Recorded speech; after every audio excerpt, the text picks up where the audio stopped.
Stephania, and today she's going to speak on a topic that is very close to her heart. It may challenge us, but it will also connect us. So let's give a good round of applause for Stephania with her title, Balloons, Pancakes, and the American Dream.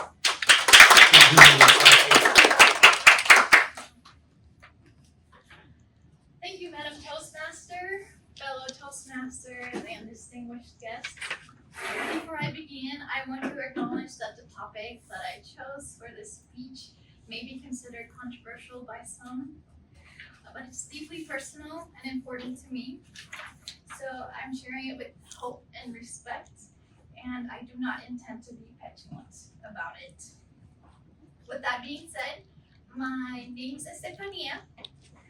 I arrived to this country when I was 19 with a shiny visa and a work permit. I landed into the Oklahoma City airport where my mom, my sister, my uncle, my aunt, and my two cousins were waiting for me with helium balloons. It was almost midnight, but we went to celebrate at Denny's. That's my immigration story, which is not it's not newsworthy. It's not what you hear about in the news, but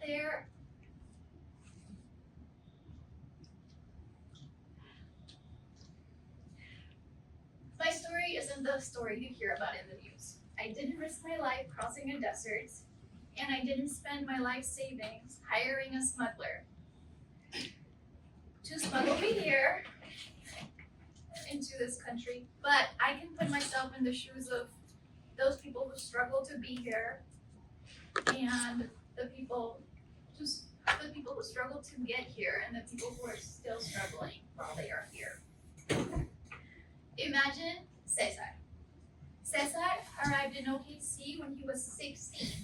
He reunited with his parents after a hard, treacherous journey, and even though he was a minor, he still did not qualify for DACA. Or think of Carol. She overstayed her tourist visa in a rural town in Missouri. She applied for asylum on basis of domestic abuse, on fear of her mom in Hong Kong. Her asylum request was not granted, but she was allowed to stay here, working towards legalizing her citizenship. Both Carol and Cesar became beacons of their community. Carol, for over 20 years being here, she became a loving mother of 3. She became a soccer mom, a church member, and a server at a popular diner, a waffle and pancake house in Missouri. Cesar has lived here for 14 years. He became a devoted husband and father of 1. He became a known conservative voice among the Hispanic community, so much so that he advised Governor Stitt on Hispanic community issues. Both of them paid taxes and attended immigration hearings when scheduled. That's what they were told they were supposed to do.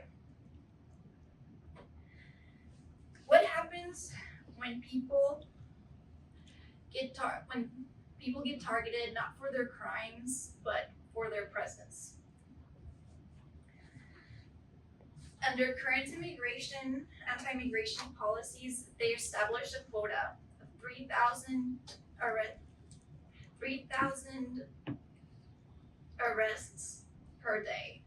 That's an unprecedented quota. To achieve this goal,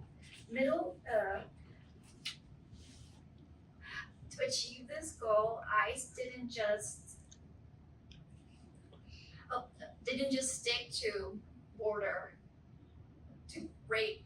raids. They came to the middle of American cities, to neighborhoods, to job sites, to even protected places like the courthouses.